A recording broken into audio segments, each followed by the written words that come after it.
the Minnesota Department of Health has been collecting the blood and DNA of the children of Minnesota for over 10 years. The department did that without statutory authority or without any parent consent or knowledge.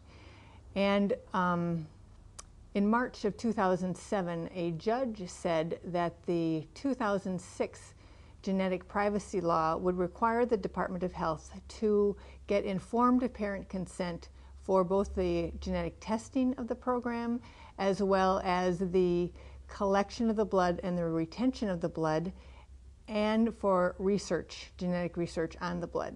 The department decided that they would appeal that decision. They lost the appeal, and now they have come to the legislature asking for the newborn genetic program to be exempted from the state genetic privacy law. And one of the things that the people of Minnesota need to understand about that is that there are 73,000 children born every year, and the blood and DNA of those children now become state property of the Minnesota government. That means that the government holds onto the DNA and can provide that DNA for genetic research on the children of this state. In 18 years, every child turns a voting adult, and their DNA will still be the property of the state of Minnesota.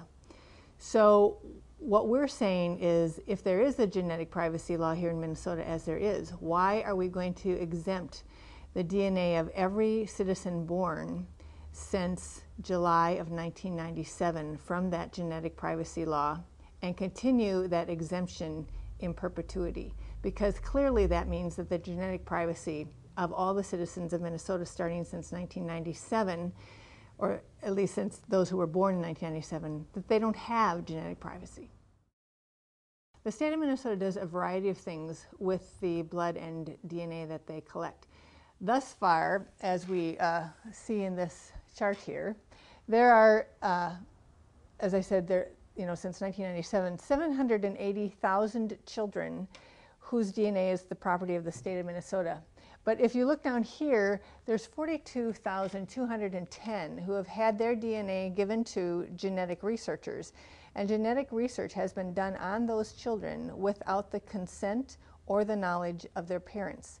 I know that the department also conducts their own internal research looking at the potential for having new genetic tests on every newborn child.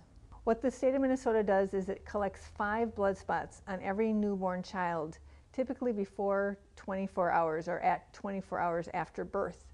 And they send 2 of the blood spots to Mayo, and then they keep 3 of them. And the Mayo Clinic does part of the testing, and the state of Minnesota does another part of the testing. We give the names of Susie and Henry and Dakota and Marianne and Aiden and Kaiko and Taisha to give an understanding that these are all the children from every nationality and every walk of life who have their blood spots owned as state property by the government. The genetic testing of babies has grown exponentially.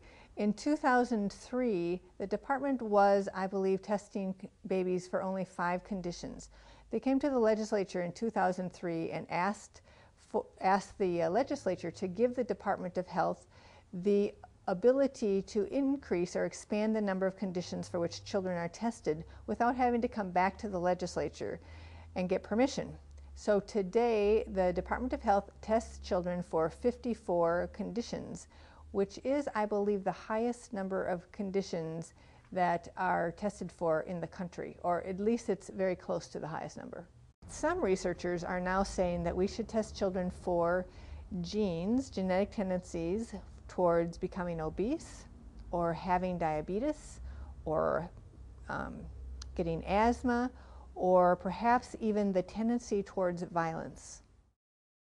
In 2005, one of the leaders in newborn genetic testing came to the President's Council on Bioethics to essentially warn the council about just expanding the number of tests on children ad infinitum. He pointed out that the history of PKU testing has its own dark side, and he talked about the fact that states are going to begin actual DNA sequencing of children. And he warned the council that we really should not rush into the expansion of these tests. And he's actually was very concerned that this would be, I think he called it a calamity for the children and for the parents and for the families of this country.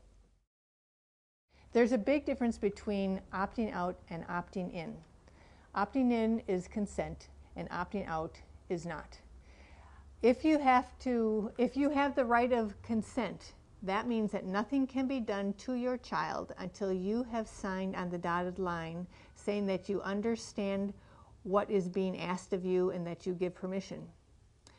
Opting out, which is current Minnesota law, opting out means that they can go ahead, the department, the hospital can go ahead and do all of this without your consent unless you object.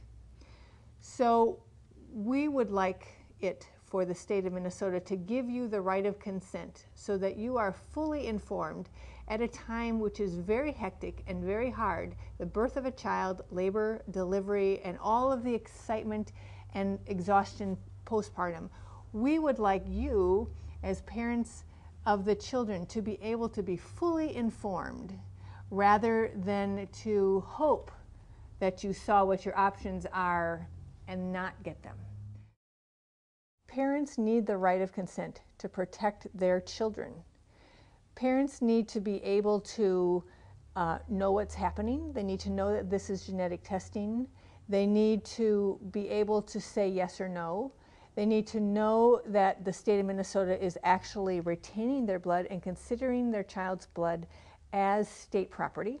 And they also need to understand that genetic research could be done on their child without their consent if they do not say no.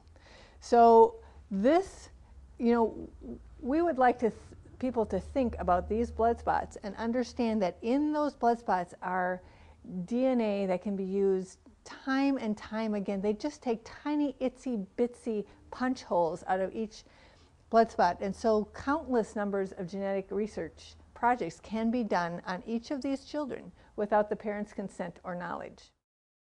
Across the United States, 4.2 million children are born every day, and every state has a newborn genetic testing program, and almost every state has no parent consent, and almost every state is collecting the blood and DNA of every child. We think it's very important for parents and citizens around the country to reclaim the DNA property rights of the children and the citizens of this country. So it's very important for every citizen in every state to become engaged in this issue.